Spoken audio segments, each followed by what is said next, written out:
I haven't looked at it yet, but I got a glimpse. I was told that this truck was wired very well. To be honest with you, YouTube, I ain't mad. But I will say, that's a pretty bold statement to make when this is the work you got backing yourself up. Look at this.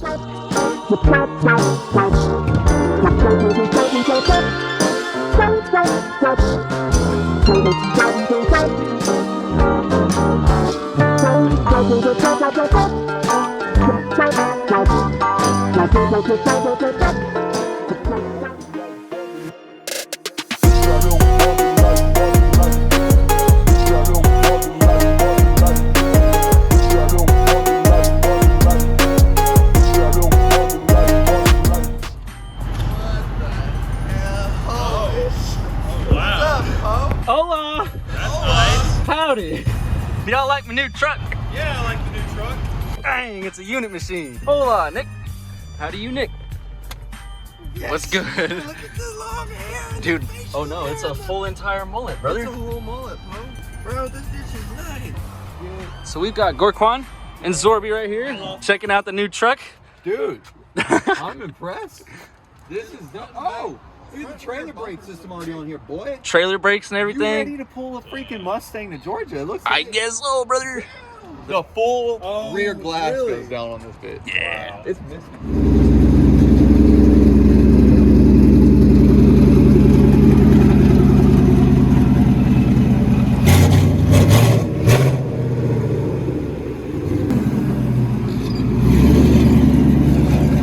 Alright guys, now that the truck is home, I'm going to go ahead and give it the first thing it needs, which is this piece right here that Mr. Chris gave me with the truck. So, you open the door, you hear that sound? It's snapping right here, and that is called a door check. It's actually broken looking right there, and I think that's what's clicking. So Chris actually included with the truck a new one. So I'm gonna do that real quick, pull this door panel off. Then we're gonna see the speakers. So we're gonna see what kind of speakers it actually has in the doors, because I've heard there's some pretty nice speakers. Let's go ahead and get it off and I'll see what's under there. Got the door panel off and it's over there on the ground. And it looks like I've been swindled. Looks like we've got some kicker speakers in there. That doesn't seem like the JLs that he promised there would be. So got some questions, Mr. Chris. But either way, we're gonna go ahead, go up here, pull out this door check because that's what really matters. There it is. Here's the door check that came with the truck. That's most definitely cracked. It's not supposed to be like that. So let's go ahead and get this new one in there because new, old, we want a new in there. We got the new door check on there. So the first mod we did to the Tundra, let's see if it works. That's pretty nice. No more creak when I open the door. So it actually seems like I have a new truck. Glad this one's fixed, but not happy about the JL thing right there. Either way, we'll get this door panel back on. The truck still sounds amazing. I ain't going to deny that because it still does sound amazing. So either way, it's still a Tundra and I'm happy. Now that that's done, it's one more thing I can be happy about. It's more of my truck. We need to talk. Something happened and the passenger side of the Tundra was not playing any audio through the radio. We got some Mardi Gras beads there because we went to Mardi Gras recently. But either way, I was taking apart these speakers because this one sounded like it was blown out. Let me go to the other side and show you. I know I've probably already showed you, but like. Tell me that ain't freaking cool every single time you see it. That's so freaking sick. I'm so happy about this truck, guys. This, if you don't know what you're looking at, you have no idea what I'm saying. This is a bummer because this is kicker. I was told this truck was JL. Everything on this truck, I was told it was JL.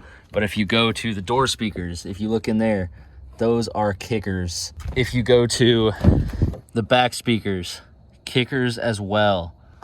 If you go to the subs, even the subs are kickers. I was told this entire truck was JL and I was quoted a pretty fine price and I paid pretty fine price for it, but found out that I just had a kicker system, but it was hidden. There's actually a thing with Tundras to where you can't move this back seat, so you actually have to unbolt it in order to get behind it. So you can't really see the sub at all. And I did not realize that those were kickers on there. I don't have the JL audio system that I was flexing earlier, so I guess that kind of sucks. Maybe I'll put one on the future, but there actually is something kind of cool. If I swap over here, go to the drift car, and you look in there, yes, I have the same kickers inside the drift car. I put some really nice speakers inside the drift car and I put a kicker sub in it from Best Buy. I just got it pretty cheap. It's not a nice sub by any means, but it makes bass and it's a race car, so it's kind of cool. It's cool knowing that I have a good audio system, kicker audio system in here, and I kind of do in here too. It would have been cooler to be a JL, but at the same time, kicker is not that bad. It does sound really good, but there was some issues, and the issues that I was having, I think might be solved right here, right now. So if you look right here, there's some interesting wiring going on. If these are connected, no audio. Audio, no audio. These were touching each other and it was going in and out as I was hitting bumps on the road. So this is shoddy wiring number one. This is the reason why my audio is going out. I have some heat shrink right here, so I'm gonna go ahead and put that on these, get that wiring cleaned up, and we're not gonna have any more touching wires in cross polarity because that causes problems in systems, and this one was going in and out, and that is why I had to take the speakers out in the first place, which is when I found out they're kickers, which is tragic. All right, so to fix this wire stuff right here, I'm gonna go ahead and put some insulation on there. So we're good there. So now the wires are connected. And that is how you properly insulate some wires so they won't touch each other. Hopefully we shouldn't have any problems with those speakers cutting out anymore after that, because chafing wires is not a good thing. Wires that touch each other, especially in any electrical system, is not good. That's how fires start, and that's not what we want. We don't want a total Tundra. Not another one. Well, if you take a look at the other side, it's close but no cigar. So we're gonna go ahead and pull this plastic insulation off, and then we're gonna put on a big heat shrink that's gonna cover all of this. And that right there is going to be the finished product. No more chafing, no more connections, and now I feel like I need to check every other wire in this truck. It looks like we got the trash truck. Or something like that.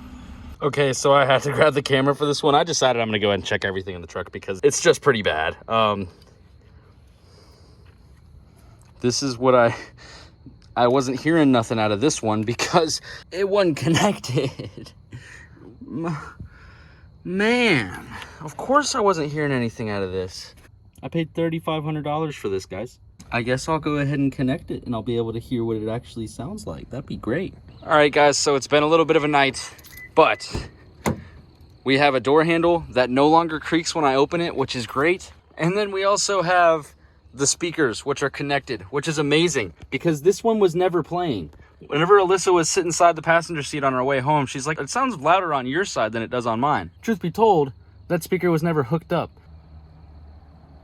We got this thing dialed in tonight. Now we got speakers playing, and now there's no more short-circuiting wires, so no more cutting in and out radio. That was stuff I was dealing with. Seems like all the little gremlins are just simple stuff from installation, and you just got to make it clean and do it right, and you won't have to worry about any of them problems. And now we have to rewire the amp because the amp is also extremely messed up. We just got to make the wires connect each other. It's not that hard. Well, new day, new problems. We've got a problem here, and I think it stems even further because check it out. That ain't no Tundra to me, and I'll tell you why. Ka-chow. This is the engine bay of the Tundra, which the plastic kind of looks good. I wiped the plastic down, but everything else is just dusty and kind of dirty. It's pretty stock, except for the wires. This right here is the main fuse block for the subs, and this was not on the box. This was sitting off to the side down here, and this touched that. This is a ground. That is a very hot 12 volt lead. So that touched this, which I think in turn may have possibly popped. This is the main fuse right here. If you look in there, I mean, it kind of looks burnt. Not good things happening. And the truck's not starting, so the first thing I'm gonna go ahead and do, change out the main fuse, get these wires out of the way and not so close to a freaking ground strap. Maybe put an OEM battery tie down on there. Something to make this thing look good and freaking not have to worry about electrical gremlins. This was a claimed to be $5,000 audio system, and I'm looking at some Walmart wires. Let's go ahead and get the wiring on this whole entire truck clean, because I've already done the speakers. Now it's time to do the engine bay and everything else. If it's not stock Toyota, then I gotta make it right myself. Toyota did a damn good job on this truck. Everything not Toyota, not as much. So I'm gonna go ahead and make sure that's also done fairly right as well. So let's get into it. All right, guys, I wanna show you a quick before. This thing is so freaking bad. There is wires everywhere that you can see. There is just something connected in there that's halfway in there, halfway loose. These wires right here look freaking terrible. The connections on them, look at that, baby. That's good right there. I'm gonna rewire that. I'm gonna rewire this. I'm gonna rewire this. I'm gonna rewire this. I'm gonna rewire all of this and everything in the negative side too, because we've got teeny little wires running throughout the freaking thing. Like, what does this thing go to? this is bad. Like in here we've got bolts on bolts. This is bad wiring. This ain't nothing I ever seen before. So what we really need to do is change this main fuse. Right here I have something that's gonna make our life a little bit easier. The main fuse. So I went to Toyota, and like any freaking Toyota dealership, they're like, oh yeah, we got it in stock, exactly what you need. Take this one out and put this one in. It's kind of a pain in the butt from the videos I've seen, but hopefully I can make it a little bit easier. It doesn't seem that intimidating for me because I've got all this wiring nest and rat's nest. Y'all shouldn't have to deal with that. So let's get it done. Guys, that's the connection we were making right there. That was literally just pinched up under here. I don't even know if that was making a ground connection. I am going to be happy that my truck can no longer burn down randomly. That's going to be a good thing. And then also, who knows who and what in the hell that this went to? I'm assuming it's a ground, but that just wasn't even connected nowhere. So I'm going to get that dealt with. All right, now I'm getting this. Wow, okay, so I can't even get the battery out because I can't get the terminals pushed to the side enough because I can't get these little wires out of the way. Like, this is holding the whole battery from coming out right now. Oh, there we go. Let's see if we can't get this Optima out of here. Oh my gosh, it's worse underneath. Oh my god. I haven't looked at it yet, but I got a glimpse. I was told that this truck was wired very well. I know it's not. I'm not mad. To be honest with you, YouTube, I ain't mad. But I will say, that's a pretty bold statement to make when this is the work you got backing yourself up. Look at this. Look at the rat's nest inside of this mother freaking Tundra. This is a 2014. I'll give him the benefit of the doubt there, but check me out. Check me out. Check me out. Check it right here. What about that? What about this? What about this? Literally everything that's not factory in this truck is destroyed and the most ugliest rat's nest. Like, look at that. You guys should know what a Tundra is supposed to look like. Well, actually, maybe you shouldn't, but you guys should know that this isn't what they're supposed to look like, and this is not stock Toyota wiring. Toyota did a good job with their wiring. Golly. Well, you learn something new every day, and today I learned that my truck could have burnt down anytime I drove it, so we're gonna make sure that isn't a possibility again, and we'll get it wired up clean. We just did the drift car, so if you want to see how to wire a race car, click that video above. If you want to see how to make a truck you bought not catch on fire, click that video that you're on right now and give it a thumbs up or something, because optimism. At least it didn't catch on fire. It might flip over, but it ain't catching on fire. We'll give it that. All right, so right here in the fuse box, do you want to see how they connected these? You see that right there? Look, this is the connection we've got there. I don't even know what that is or what it's for. Is it supposed to pop out like that? No, it's not supposed to be in there like that. It's supposed to have an add a fuse like this. But they did add a fuse on this one, so they did half of the right. Actually, they kind of went a quarter of the right way, because you're supposed to have 2 fuses in here. Check this out. Check this out right here. But you're supposed to have 2 fuses in here. They've only got 1 fuse, and then this was just sitting inside of it. Well, that's what we're here for, is to fix it all and to make it no longer a problem, because no problem. Did you need this much wire to install this? But actually, hear me out. It wasn't connected to nothing. So did you even need this? We could use it as a jump rope.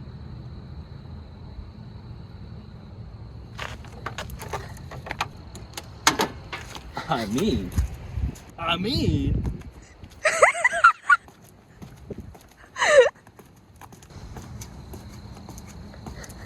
Woo-hoo! I did it, but it was scary. Oh man. All right, we also got this. Comes out to here. Don't know what, don't know why. We're getting a lot of it cleaned up, and to be honest with you, I'm gonna get a lot of it cut out. I got my own wires and I'll make it work myself. So that's the update. We're cutting stuff out of this thing, left and right, and side. I just fell out. Tundra. All right guys, so I just pulled off the negatives and the signal wires. So I think this is gonna be the light module for the headlights. You know how whenever you turn the truck on, it goes woo-doo-doo-doo-doo-doo? I think that's what this little box is. I can't get it to turn on, but I think that's because it's triggered by the headlights themselves, and that trigger wire is not visible. However, with this, look at this. Just like get a good glimpse of what's going on here. Whoa. What is this? And why and how and what was the thought process behind this? I feel like it's like an art piece at this point. It kind of looks like it. This is what I'm gonna do. I think this is the light bar harness. And the only reason why I'm doing this is because I want to see what harness this is so I can label it, tag it, and basically say what harness it is. So if the light bar turns on, we'll know that this is the light bar harness. We've never had it turn on before, but he just said it didn't work. I wonder why. But we're finding it out. Light bar? Wow. That's crazy. It's almost like you actually do something like that and it works.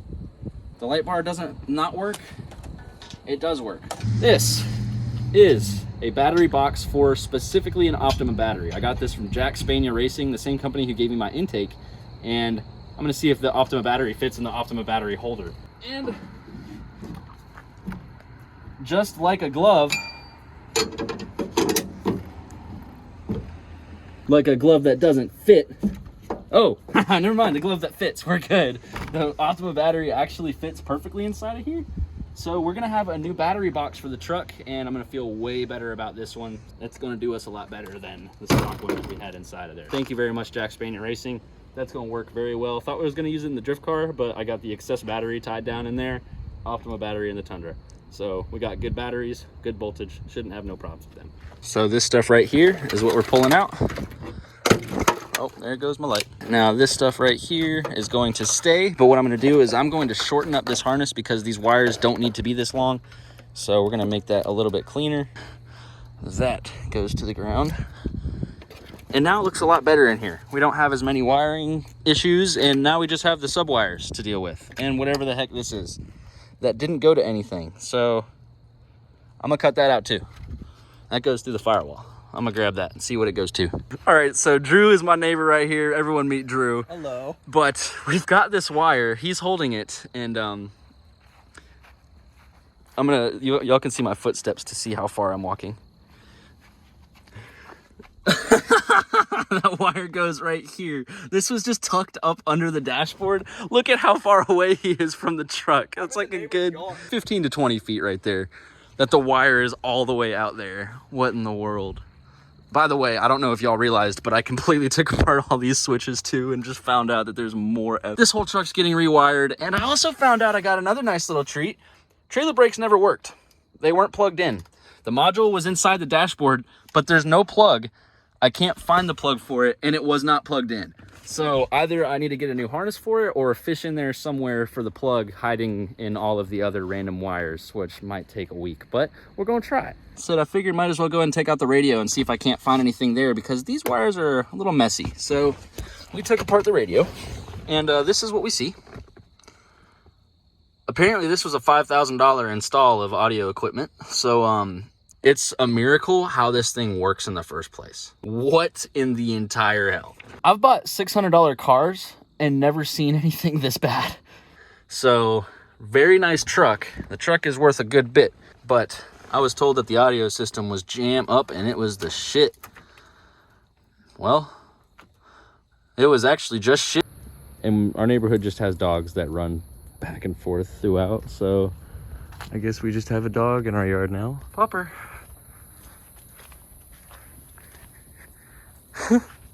He was not expecting me to be there. Popper, come here, buddy. And there he goes. They run routes and they go every single day, forward and backwards. There's another one. What the heck? That one's dragging a chain. What the? All right, well, back to working on my Toyota Tundra. To pull this thing apart, first off, you gotta get all these tabs right here. 10mm bolt right here. You slide it up, this plug and then this plug. You just push the tab right there on both sides, pull that out. This has two tabs as well. Those are the tabs, you just push them outwards. And then you pull these two out of the way. Once you pull the fuse box apart, you're gonna start seeing things that are up under there, like the main fuse. I gotta pull this out, which should be pretty easy. All I gotta do is pull it. There's gonna be a tab right here, and there's gonna be a tab right here. I already pushed those since it's recessed, and then there's a tab back here as well. I'm gonna start going one by one and just taking all these connections here and putting them on this one right here. All right, guys, well now I've got everything back together and everything is tight here and the back side just as well. So now that fuse box is there, we gotta fish it back into its little slot.